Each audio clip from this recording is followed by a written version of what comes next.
Excerpts from Chapter 2 of the narrative of the life of Frederick Douglass by himself. Colonel Lloyd kept from 300 to 400 slaves on his home plantation, called Great House Farm, and owned a large number more on the neighboring farms belonging to him. This Great House Farm was the great business place. It was the seat of government for the whole 20 farms. Here, too, the slaves of all the other farms received their monthly allowance of food and their yearly clothing. The men and women slaves received, as their monthly allowance of food, 8 pounds of pork, or its equivalent in fish, and 1 bushel of cornmeal. Their yearly clothing consisted of 2 coarse linen shirts, 1 pair of linen trousers, like the shirts, 1 jacket, 1 pair of trousers for winter, made of coarse cloth, 1 pair of stockings, and 1 pair of shoes, the whole of which could not have cost more than $7. The allowance of the slave children was given to their mothers, or the old women having the care of them. The children unable to work in the field had neither shoes, stockings, jackets, nor trousers given to them. Their clothing consisted of 2 coarse linen shirts per year. When these failed them, they went naked until the next allowance day. Children from 7 to 10 years old, of both sexes, almost naked, might be seen at all seasons of the year.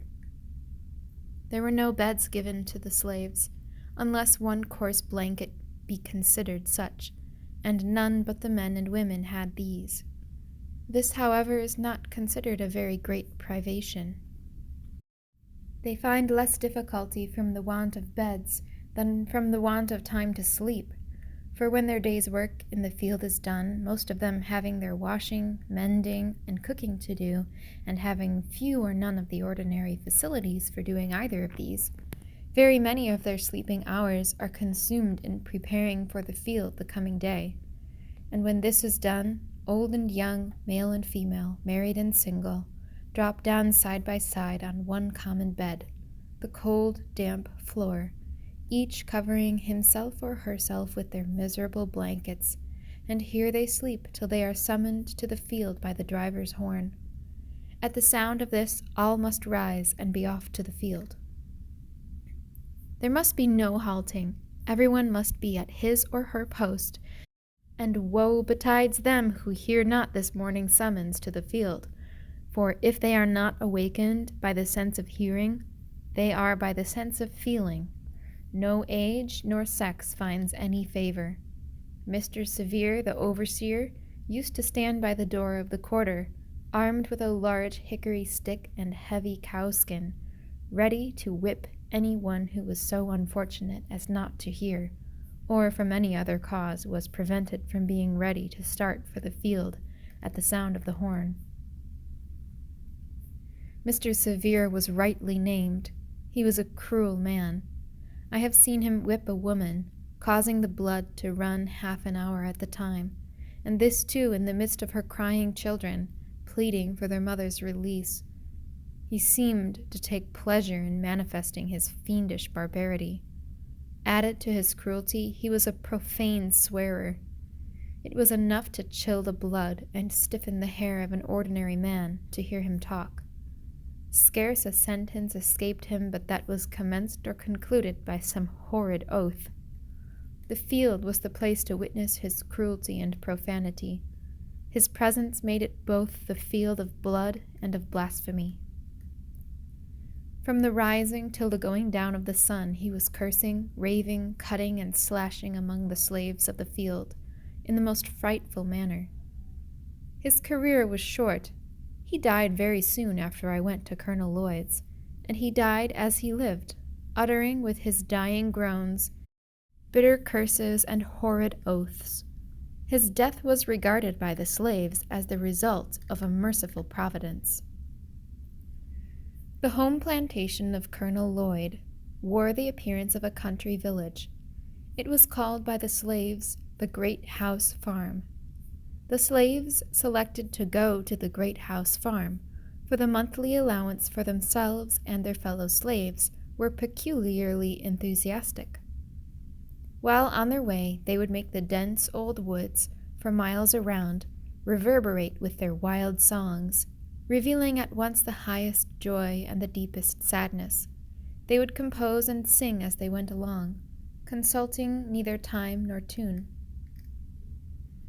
I did not, when a slave, understand the deep meaning of those rude and apparently incoherent songs. I was myself within the circle, so that I neither saw nor heard as those without might see and hear. They told a tale of woe which was then altogether beyond my feeble comprehension. They were tones loud, long, and deep. They breathed the prayer and complaint of souls boiling over with the bitterest anguish. Every tone was a testimony against slavery and a prayer to God for deliverance from chains.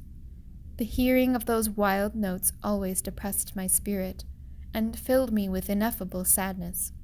I have frequently found myself in tears while hearing them. The mere recurrence to those songs even now afflicts me. And while I am writing these lines, an expression of feeling has already found its way down my cheek. To those songs I trace my first glimmering conception of the dehumanizing character of slavery. I can never get rid of that conception. Those songs still follow me to deepen my hatred of slavery and quicken my sympathies for my brethren in bonds. If anyone wishes to be impressed with the soul-killing effects of slavery, let him go to Colonel Lloyd's plantation and, on allowance day, place himself in the deep pine woods, and there let him, in silence, analyze the sounds that shall pass through the chambers of his soul. And if he is not thus impressed, it will only be because there is no flesh in his obdurate heart. I have often been utterly astonished, since I came to the North, to find persons who could speak of the singing among slaves as evidence of their contentment and happiness. It is impossible to conceive of a greater mistake. Slaves sing most when they are most unhappy.